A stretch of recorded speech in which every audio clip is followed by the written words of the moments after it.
He fumbled the football. Carolina holds. The game is over. And Carolina has won the game.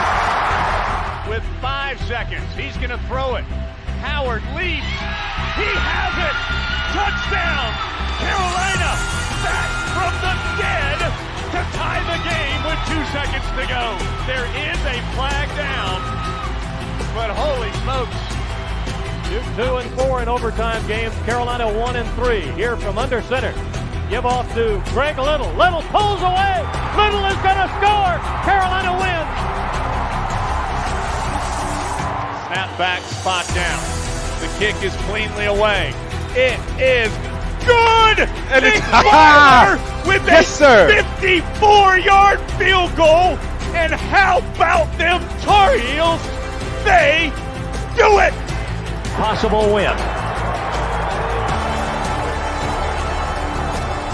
Snap, spot, kick away, high enough, long enough. It's good! It's good! Carolina has won the game on a 42-yard field goal by freshman Hunter Burns. In his end zone. The punt, very high. Switzer will have room to return it. He fields it at the 40. Coming near side, Switzer at the 50. Switzer, 45, cuts back at the 40. 35, breaks a tackle at the 30. Still on his feet. No, he's not. Yes, he is. Ryan Switzer for 6. He is doing his best Giovanni Bernard impression. Ryan Switzer again. Bernard fields it at the 26. Heading to the far side. Gio at the 35. Gio, he's at the 50. No, he's not. Yes, he is. Gio is going to take it for a touchdown. Are you kidding me?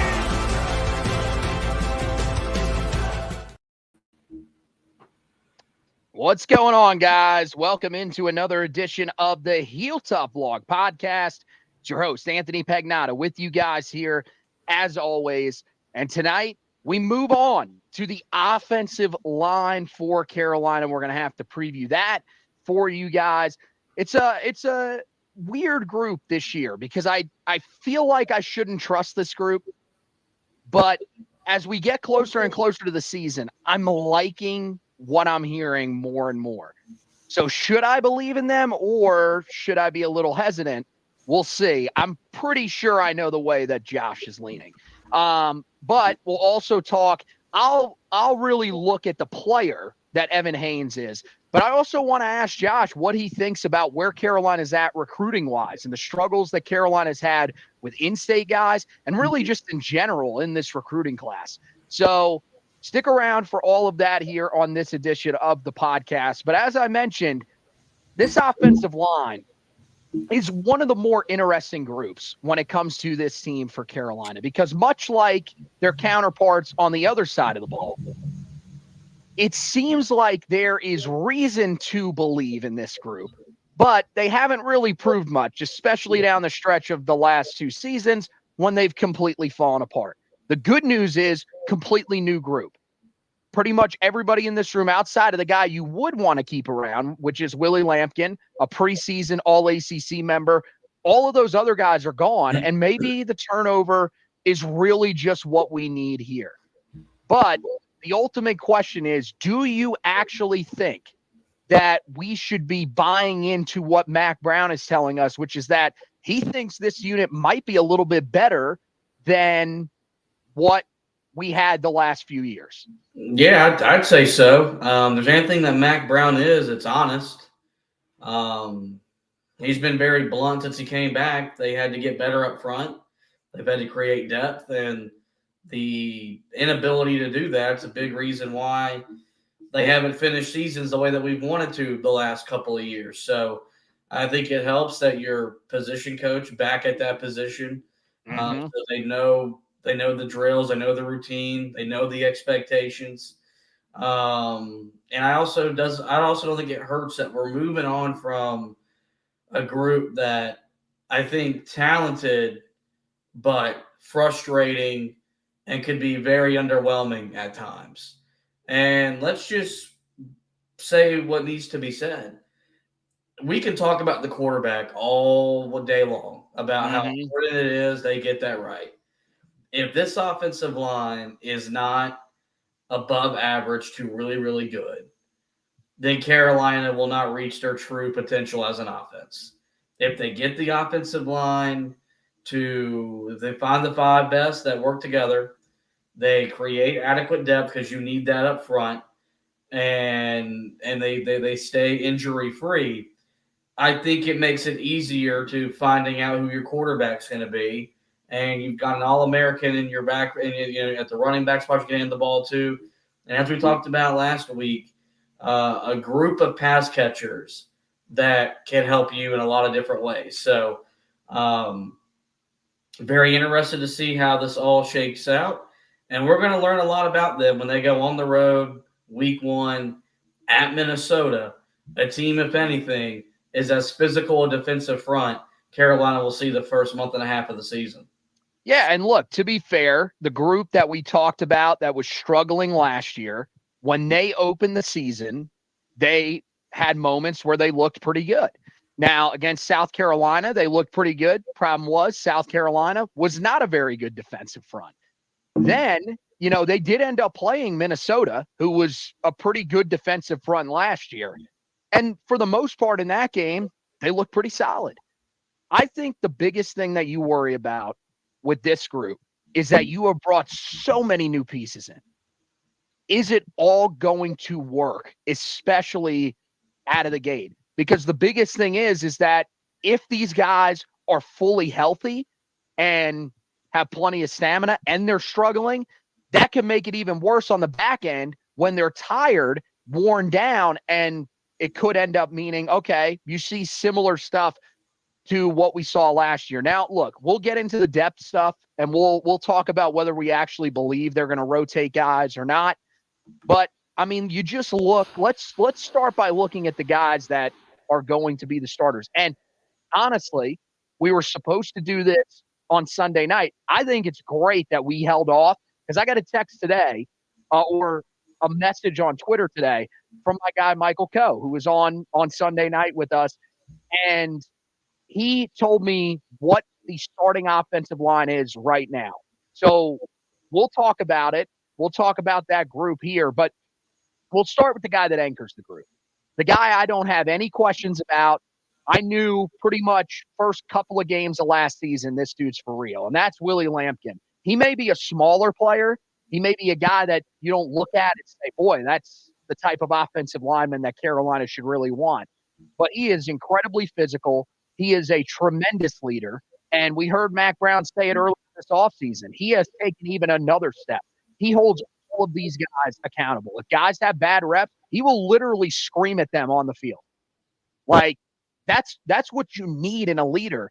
And I think for him, being able to stay at that right guard spot, not having to move out to tackle, he played that at Coastal, or having to move to center, being in the spot that he was last year, I think it's going to allow him to succeed even more this year. So I'm pretty excited about him as a guy that anchors this group. And I think, honestly, you look at the numbers that he put up last year.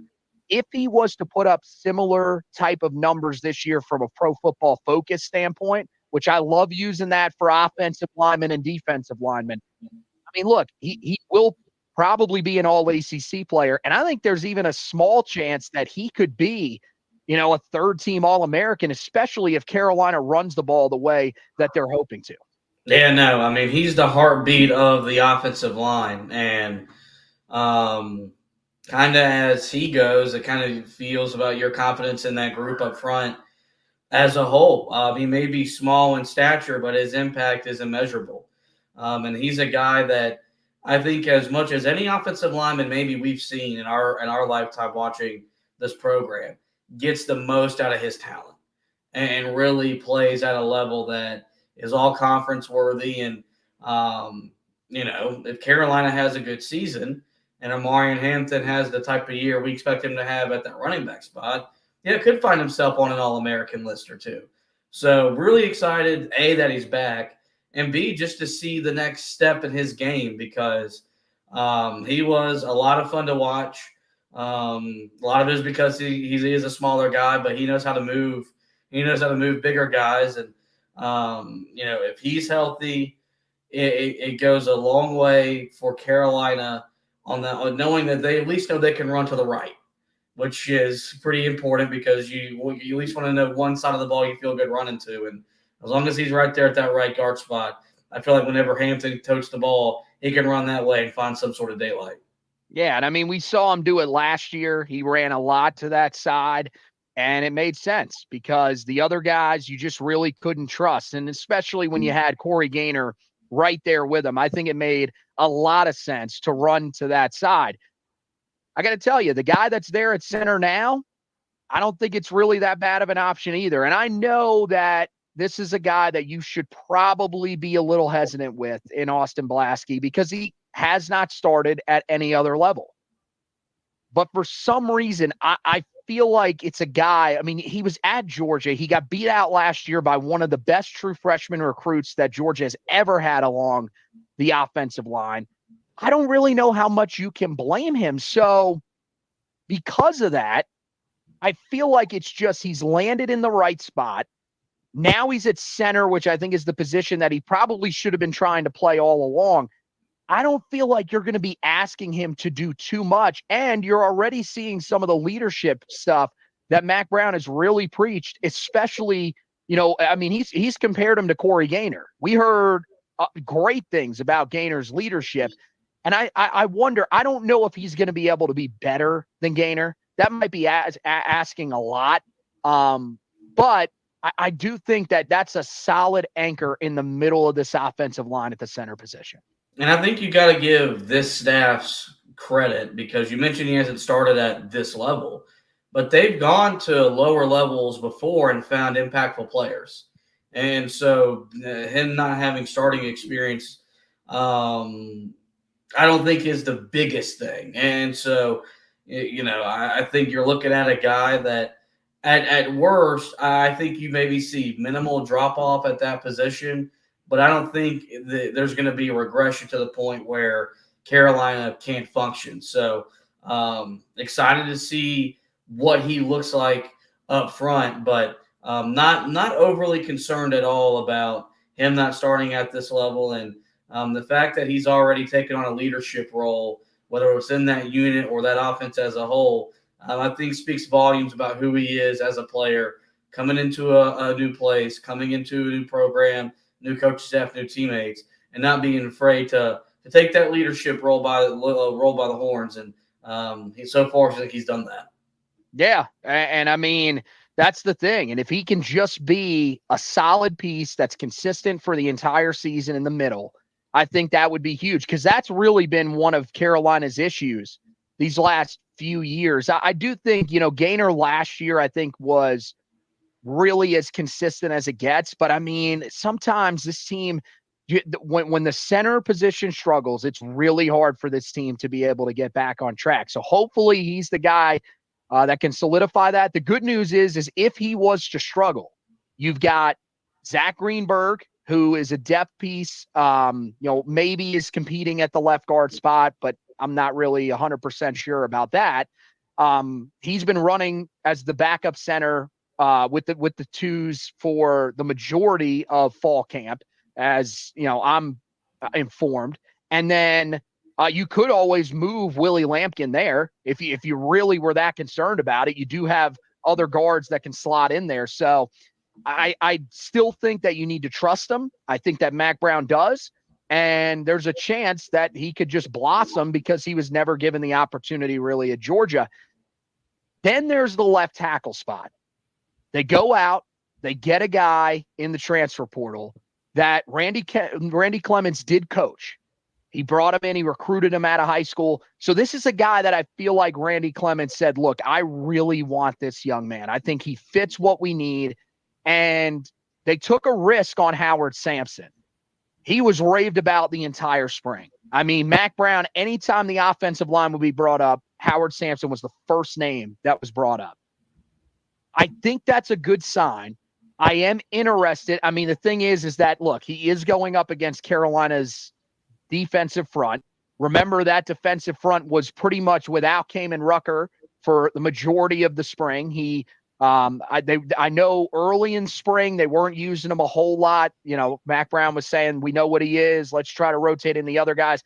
And then he got banged up. And so that meant that Howard Sampson was getting no reps against him. So what do you think about Howard Sampson? I want to take the positive approach with this, but I know that even jumping from the Conference USA level up to the Power 4 level now is somewhat significant. So I'm going to be interested to see how he handles that transition. Yeah, first thing, he just has the name of a left tackle, right? Like Howard Sampson sounds like a guy that should be out there at left tackle blocking your quarterback's blind side.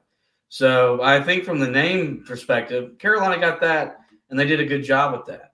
I think the fact that he's been coached by Randy Clements before helps. I think that will be a great beneficiary to him. And so I think it's more with him. It's kind of a wait and see type of thing. Okay, we'll see what it looks like on the road at Minnesota. Is he ready for what he has to deal with at this level? And is he capable of adequately protecting, whether it's Connor Harrell? It would be Connor Harrell's blind side, because if Mac Johnson is your starter, then technically our right tackle becomes the blindside protector. It's a good point. Yeah. I think it's going to be interesting to see, but I'm choosing to be optimistic that they've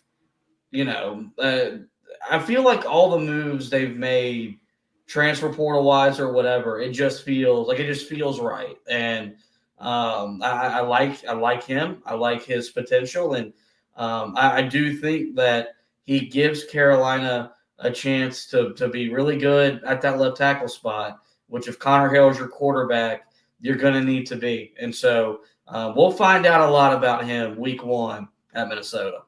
Yeah, I mean, look, I don't think it matters even if it's Jacoby Criswell. Even if it's Max Johnson, if you're going to have pressure even right in your face, that's not really going to be the greatest recipe for success. And that's the thing, man, the last few years. Now, I will say, last year they had the guy. Diego Pounds was the guy. And Lane Kiffin came in and stole him. Like, it's that simple, man. Carolina did not have the NIL money to be able to keep him. And that really sucks, because he was easily, I don't know. Lampkin was really good. I think he was a close second to him.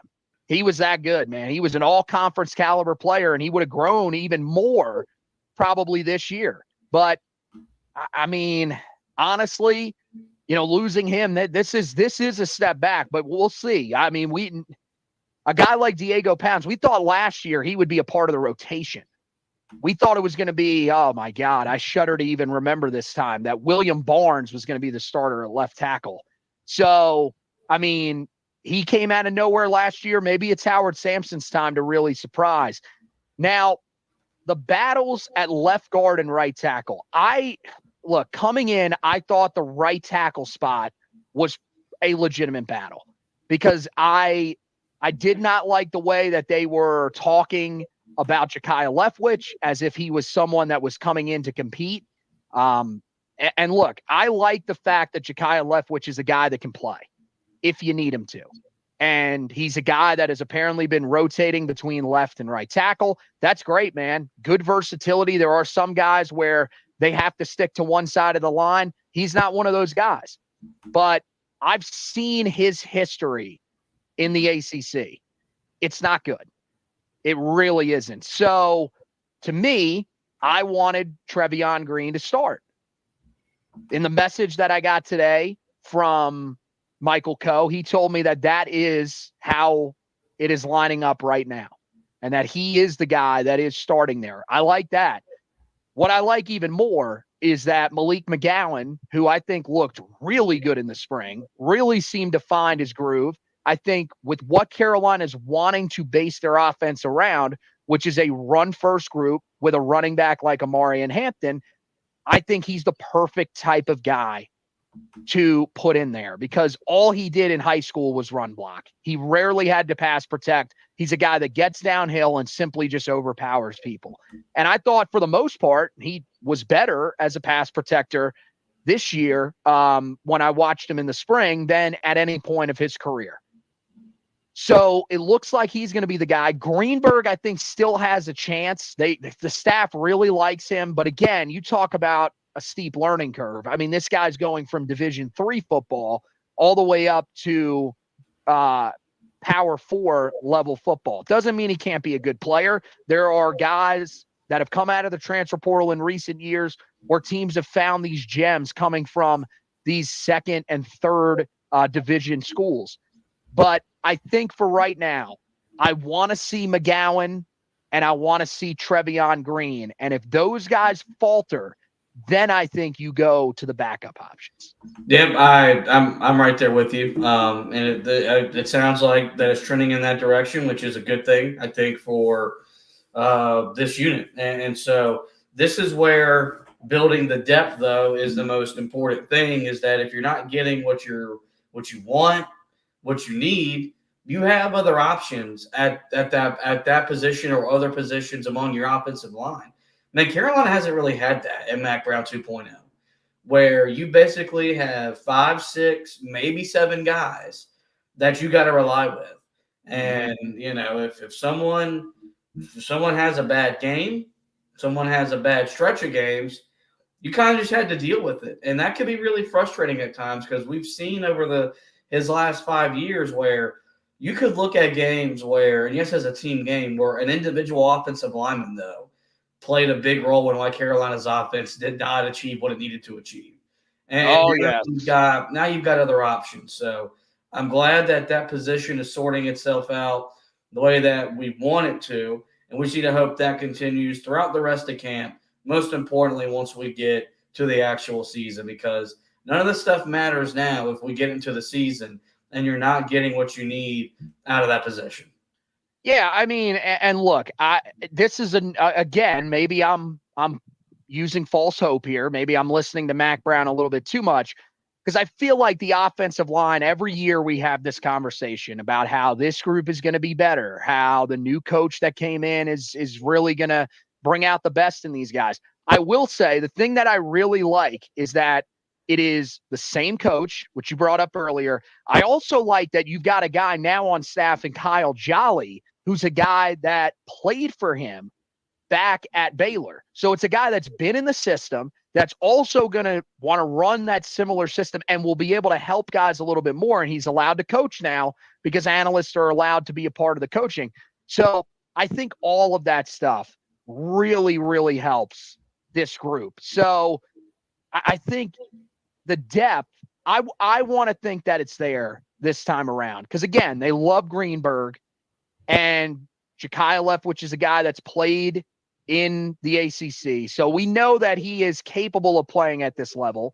I also wonder if he is back with Jeff Collins, a guy that he's comfortable with. I know Jeff Collins is on the other side of the ball, but even having that comfortability of a guy that recruited you coming out of high school, maybe that helps him a little bit more. Maybe it makes him feel like he's at home a little bit more. And so if that happens, that's already 7 guys right there that you can consider a part of the rotation. That would be huge. And I think both of those guys, I wonder, will they rotate those guys? Because I thought you kind of saw it, let's see, it's either 2 or 3 years ago. I think it might have been 3 years ago in Sam's last year.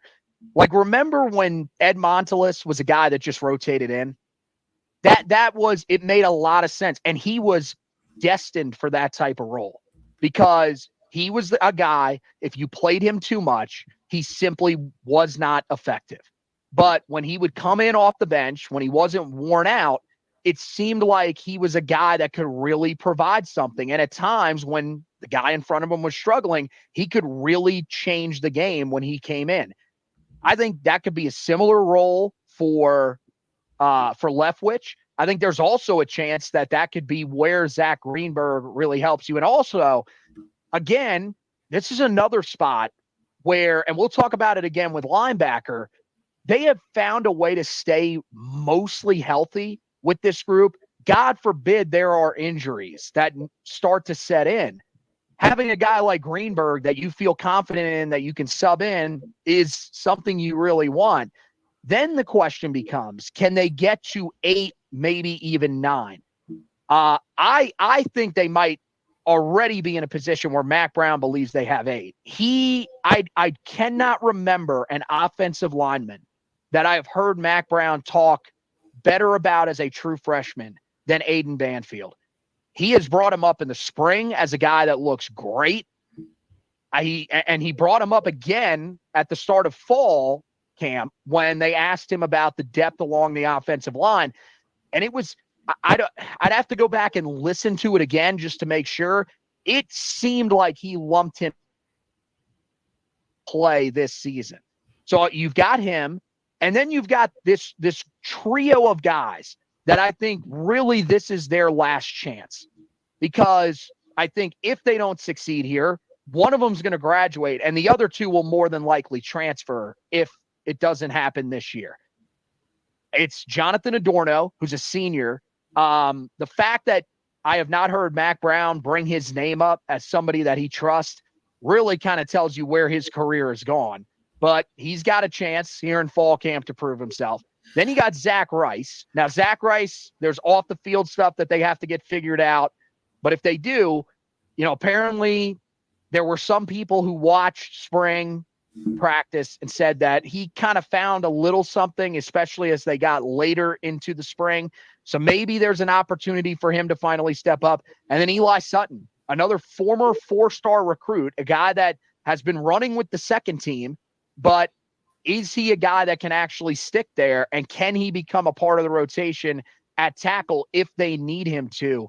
I think from that group of 4, if you can find 2, I think you would be feeling great about this unit. And I think when you look at Rice, I think, you got to figure out the stuff going off the field, get that figured out. The talent's there, the potential's there. Offensive line, though, is a position where sometimes, man, it takes some time. And we see it when you go from high school to college or college to the NFL, where you're in different schemes, you're learning different techniques. Maybe you're in a system that doesn't fit what you do really, really well, and it just takes some time for you to figure out how to adjust. If the light bulb ever comes on, he can be a dominant force, I think, at the level. And the same thing with Sutton, a 4-star recruit. That's the thing I think where we get somewhat frustrated is Carolina, like with the defensive line, they've prioritized it from a recruiting standpoint, and they've tried to go bring in highly sought-after, talented guys. But because of position changes and some other issues, they've never really been able to develop the talent the way that you need to win the way that Mac Brown wants to win.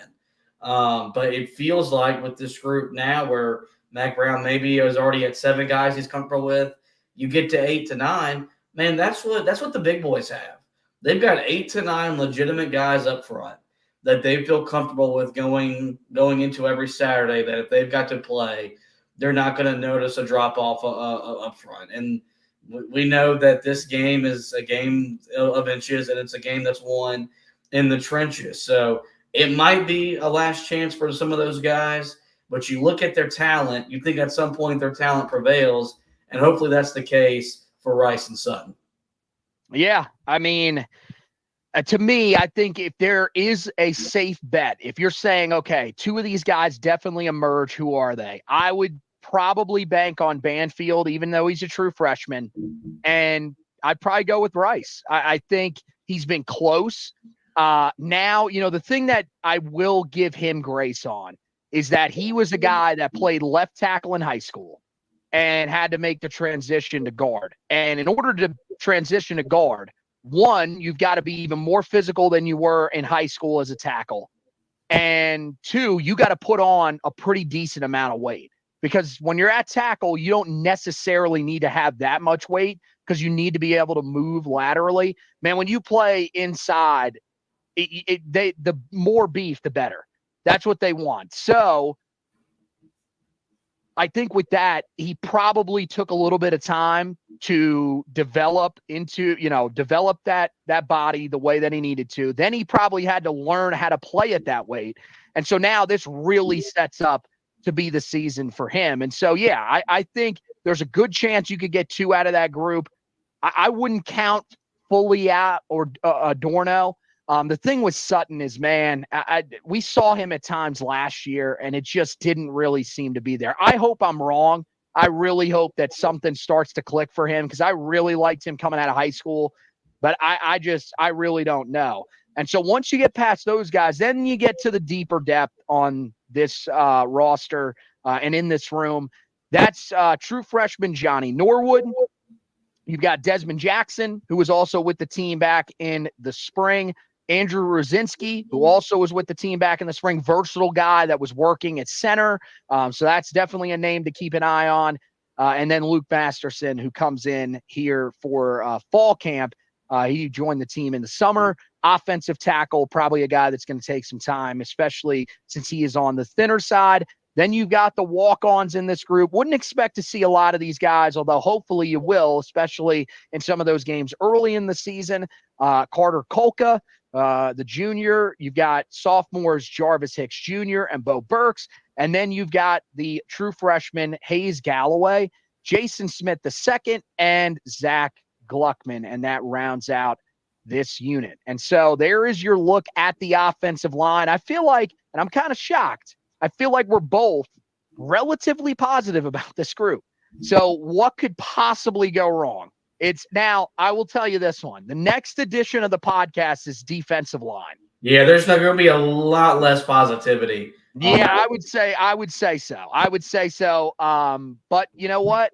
Here's the thing. The offensive line is probably in a similar place. Prove it to us. But when you bring in this many different guys, hopefully it ends up working. All right, now let's transition to the news. Really quickly, I did want to bring this up.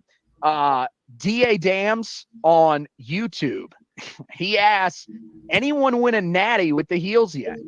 Got back-to-back Heisman winners. Amarion had 2,432 touchdowns. Now, I'm wondering, does that mean 2,400 total yards, or is that 2,400 yards just on the ground and 32 touchdowns? Now, the reason that I wanted to bring this up is, of course, we did talk about the video game at one point, but you have not told your story yet about what happened to your first dynasty.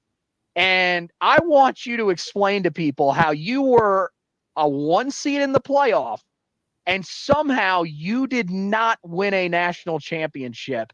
And guess what, folks? There's no way that you could guess how it actually ends up happening. Yeah, really unfortunate. It was a great season Max Johnson put together. It was like Joe Burrow-like, the way we threw the ball. And he wasn't even a Heisman finalist, right? No, didn't win the Heisman. Kamen Rucker won the Heisman Trophy. But run through the regular season, undefeated, 1 seed. And because I'm an idiot, I simulated my playoff game on accident. Thought I had 2 weeks to prepare, only had 1. And we got beat by USC, and I think we lost by 4. And I think we were in the Sugar Bowl is where we were playing at. So I had to start completely over. Now I'm running the offense with Connor Harrell at the quarterback. Different style offense. I use all 3 of the backs, Hampton, Barlow, Caleb Hood. We run for about 300 yards a game. I'm 7-0. And then making my way towards, hopefully winning the first of many national championships. That's something. I like how you have completely changed it. First of all, you went with a different quarterback this time around. Now, did you start Connor right out of the gate? Yep. There you go. Okay. All right. I like it. I like the different approach. Now, do you use Connor's legs on the ground a lot too? Oh, yes. Of course. That makes sense. And that's what we're hoping Carolina does if he's the quarterback. Have you ever thought of going to Jacoby, or those thoughts have never entered your mind? Nope. Hasn't even once entered my mind. He hasn't even entered blowout fashion. Okay. If you lose this dynasty, will you then go with Jacoby and try a third quarterback? If I lose this one, I'm breaking the system and retiring for good. So, well, because here's the thing that people don't know really quickly is that you had a MLB The Show. Do they call that a dynasty? I don't, or what a franchise, right? yeah. You play the whole season. You play 156 games. You are 6 games away from the end of the regular season, and you lose it due to a system error. This one was not on you, but you have had some really bad luck with video games here in the recent past. Yeah, I feel like it's the good Lord telling me to be a 27-year-old and not play video games, but I'm going to play video games until I can't anymore. So, it hasn't been the best run of luck, but, you live, you learn, and I got a lot of free time, so I just start playing games again. I think the good Lord is telling us that we just want to do more podcasts. That's possible. All right, guys. Well, we'll close out this edition talking a little recruiting. And look, I'm going to break down Evan Haynes here real quick, and then we're going to talk about just the general state of recruiting because, look, on the basketball side of things aren't necessarily going the greatest either, but they're at least in the running for some big-name prospects. The similar things are going on in the recruiting class for Tar Heel football as well. So I want to get Josh's opinion on that, but let's talk about it. The 3-star wide receiver target that Carolina had in this class came into the day yesterday without a wide receiver commitment in this class. I think that there were a lot of us that thought when Malik Clark ended up committing to Florida State that was probably going to be it, because there really weren't a lot of other prospects. There were 2 guys that were remaining, and Shamarius Peterkin's a guy that has looked destined for Raleigh for the better part of the last year. And so turning up the heat on him, maybe it could work, but probably not. Instead, the thing was to go after Evan Haynes, and I think the interesting part of that was you wondered in your mind, how much did Carolina really value this guy while they were looking at some of the other bigger named prospects at wide receiver? Well, clearly they did a pretty good job. And I think what ended up happening, they did the exact same thing that I said they needed to do, which was turn up the heat immediately, show him that you're a priority and that you will be the only receiver we will take in this class. And I think that's what happened, because they ended up landing him. Now, again, this is not a guy that recruiting-wise is going to jump off the page. The number 138 receiver in the 2025 class, according to 24/7 Sports composite rankings. Last year for Fellowship Christian School in Roswell, Georgia, he had 33 catches for 671 yards and 6 touchdowns on the way to earning all region honors in the Class 2A Region 8 division. So, I mean, look, he's not a guy that's really going to wow with those statistics at receiver. I will say that this was a guy that had a lot on his plate. He was a starting safety for the team, finished with 52 total tackles, 2 interceptions, and also was really good as a returner, averaging 22.3 yards per return and finding the end zone once on 17 kick returns. So you could see there's versatility with him. Now, the thing about him is that when you watch his film, first of all, the level of play concerns me a little bit in terms of him being someone that could come in and make an early impact. The 2A classification in the state of Georgia is pretty far down. There are 7 classes in the state of Georgia. He is all the way down in the second to last class. That means you're playing against smaller schools. I mean, look, there are still pretty good schools in that state. There's good talent across the board in the state of Georgia. It's probably one of the 3 best talent-rich states when it comes to football in the country. But that does concern me a little bit. And, you know, the thing is that it is, you turn the film on, you see a couple of blocking plays that he starts out with, which is also something to really like about him. He is very, very involved when it comes to blocking as a receiver, and it's why sometimes they even put him at tight end. But the thing that really sticks out to me is he is a deep ball receiver to the max. He is a guy that runs basically two routes. He will run a post route and he will run a go route. He may run a deep corner route. That's typically about it. Now, there are some signs of him being able to run a couple of intermediate routes, but even those, the majority of those turn into deep routes down the field. So that's where he's going to specialize. He averaged over 20 yards per catch this past year. You could see what he is being brought in to do. I will say that he's impressive with the way that he does that, like the speed. I think he does a great job of being able to pull away from certain defenders. But again, how good are the defenders that he's going against? The thing that I do like a lot is he is not afraid to come down with contested catches. And he does it in a variety of different ways. There's a ton of tough throws as well, a couple over-the-shoulder grabs that you really like, ones that are just thrown to his back shoulder with the corner draped all over him. He comes away with it.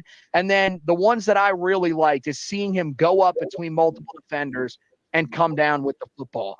I think there's potential here, but with those concerns about the level that he plays at, he needs to diversify that route tree a little bit, especially with Carolina's system. Their receivers, they want them to find ways to get open, and they want them to be more creative in their route running to be able to do that.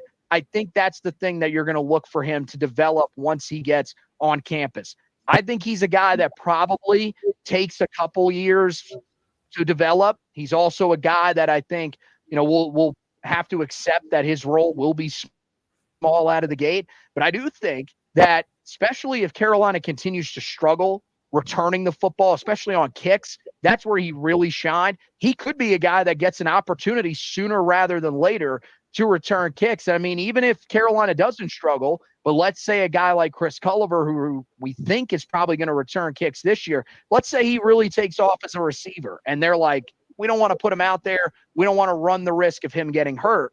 This could be one of those guys that ends up stepping up and takes over that role and can become a pretty dynamic returner. So I like the prospects there with him. But again, it's another guy that Carolina is bringing in that's more of an upside pick. With his commitment, Carolina now has 13 prospects committed to the 2025 class, which isn't overly shocking considering how big their class was last year, 28 guys. It was hard to see them really bringing in a significant amount of dudes in this 2025 class. The concern is that Carolina, with that, they were 57th in the overall rankings. Now they're 53rd in the overall rankings, and they're 14th in the ACC. So this is a significant drop-off. They also have done a horrendous job of recruiting guys in the state of North Carolina. The thing is that at this point, they've got two commitments from the state still. They've got Bryce Baker, which is tremendous, and then they've got Trey Blue, who was the first guy that committed to the class. So, the thing is that, when you hear that as somebody that doesn't necessarily follow recruiting the way that I do on the football side of things, what do you think about the prospects of that moving forward? Because when you hear those types of numbers, it starts to sound a little bit like what we were seeing at the end of the Larry Fedora era. Two things. You've got an old, aging head coach whose future is unknown.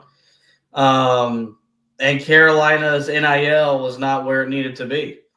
And that's why we've made a big deal about the NIL stuff. We've talked about it on this pod, and we talked about it on the basketball side, because Mack Brown was very blunt and said we weren't organized, and it hurt us on and off the field, because that's how you recruit both the high school ranks now and the transfer portal. I think with that being more organized, because I think the financial commitment is there more than we realize that it is. I think you'll see an uptick in that. The simple truth is that with the uncertainty around Mack Brown, it's hard for him to go into these recruits' homes and tell them when they're juniors and seniors, I'm going to be there for your entire college career, because at his age, it's hard to see that happening. And also, the state of North Carolina's gotten really, really good high school football talent. Mm-hmm. Guess what that means? The best programs are coming to get it. And so when Ohio State can come in here and recruit Charlotte, when Michigan can come in here and recruit Charlotte, when we Clemson and Georgia have always had great success in this state, when that stuff happens, it makes it harder on Carolina to keep those guys in at home when you haven't won at the level that we thought you were going to win at after year two. After Carolina went to the Orange Bowl, I thought it was fair to think Carolina could recruit top 15 nationally for the next foreseeable future. But when you go 6-7 the next year, and then you fall flat on your face back-to-back years in the final month of the season, it makes it harder for you on the recruiting trail. So it's not the best thing in the world. I do think that it's explainable. And the biggest thing is that if Carolina's NIL is in a better situation, expect better results on the recruiting trail. Well, that's the number one thing to me. Because, look, if you have the money, nobody is going to care that Mac Brown may not be there by the time that they end up finishing their career. Doesn't matter. Money talks. We've seen it. There's a guy, I'm going to tell you right now, Malik Clark's recruitment. Every person that I saw that cast any sort of prediction said he was going to South Carolina. And there were ones that were cast hours before he announced. Money played a factor. Florida State literally said, we will pay you whatever you want, basically, for this kid. They gave him a car, all this kind of stuff. And guess what? That stuff's legal now. So for Carolina, that's the thing, man. And people are going to complain about it. We know because we've seen it. Man, people, it doesn't matter. If you want your team to be successful, then you better be paying into the NIL fund. That's my message to Tar Heel fans. If you're complaining about where this recruiting class is, you better be putting money into the NIL fund. Because if not, then you need to shut your mouth, because that's the way that you're going to win. It sucks. I'm with you on that. And it's why I think at some point you should be begging that the NCAA gets it to a point where these athletes are considered employees, because once you do that, they will find a way to be able to cap it. It's going to happen at some point. That will level the playing field. That's what you should want if you are a Tar Heel fan. Either that, or you better be willing to spend a significant amount of money, because, and again, it's not just football. We saw this transfer cycle with basketball. That's the thing. If you're going to complain about it, well, then you better be one of the people that donates, because that's what matters. And I've said it so many times, and now even the Rams Club is pushing it. Donate to NIL. Do not donate to the Rams Club.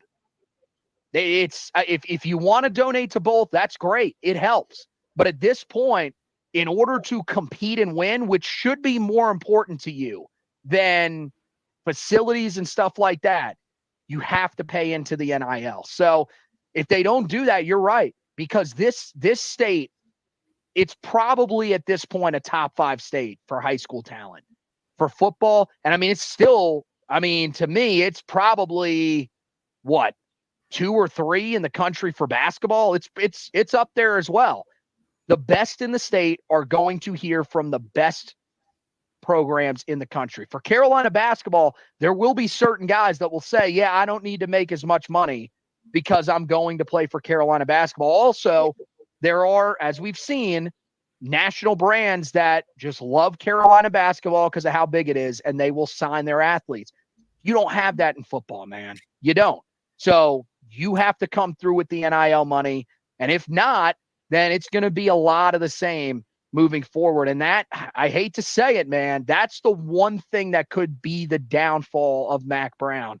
And the sad part is it's not even going to really be his fault, because he is asking people to donate. So, yeah, we'll see. Hopefully in the 2026 cycle, it'll get a little bit better. I know people are devastated. I've seen some Tar Heel fans that are angry that Carolina didn't land Faison Brandon, the 5-star quarterback from Grimsley High School in the 2026 class. Here's the thing about that. First of all, Tennessee definitely would have outpaid. They want a quarterback badly to come in after Nico Iamaleava ends up leaving, so they were going to do anything that they could to get him. Carolina also has Bryce Baker committed in the 2025 class, who's one of the nation's better quarterbacks. It's hard to recruit another guy that close to him because they know I'm probably not going to play, especially if this guy's good. So I think it's the other guys in that class that you really have to take a stern look at. But that's going to wrap it up for this edition of the podcast, guys. Make sure you head over to the website, heeltoughblog.com. Check out the article on Evan Haynes. I go a little more in depth than I even did here tonight. So make sure that you check that out. Also, those position previews for this year, those are perfect for you guys to read up on, especially before we end up doing the editions of the podcast, because then you learn the information about the guys, which is really what those are for. And then you start to see the opinions from us when you come on the podcast. I think that's the best way to go about it. So make sure you go back, check out that defensive front one, because when we do that, we'll do the defensive lineman, and we'll also do the jack position, which they are keeping that name. Or no, excuse me, they changed it to the rush end position. So, make sure you're keeping an eye out for that edition of the podcast, which should be Sunday. Right now, things are going on, so we'll have to be flexible at times, but to do that on Sundays. So make sure that you guys are keeping an eye out for that. Other than that, I think, football side of things, we're kind of steaming towards those breakout players for this season, as well as the bold predictions for this season. And so hopefully that will provide us with a good amount of content for you guys into the season. And of course, we'll be and having everything ready for you guys when we get to the that opener against Minnesota. So make sure that you guys are keeping an eye out for all that. Basketball side of things, again, any recruiting updates that we have going on, you can check that out. We just did an edition of the podcast today that I would believe is going to go up tomorrow morning. Already up. Okay, there you go. So you guys can check that out. That will be posted and tweeted out tomorrow morning, I'm assuming. Okay, that's that. Okay, so there you go. In case you didn't see it, if you want to go listen now, please do. Please do head over there. Subscribe to the podcast as well. And if you're a listener to the podcast here on the Heel Tough blog side of things, do the same. You can find it the same places that you find the Heel Tough blog podcast. And again, both of those, if you're listening to them, make sure that you are subscribed so you don't miss any editions of it. But again, that's going to wrap us up for tonight. Want to thank Josh for hosting with me. Want to thank you guys for watching and listening. And as always, go Tar Heels.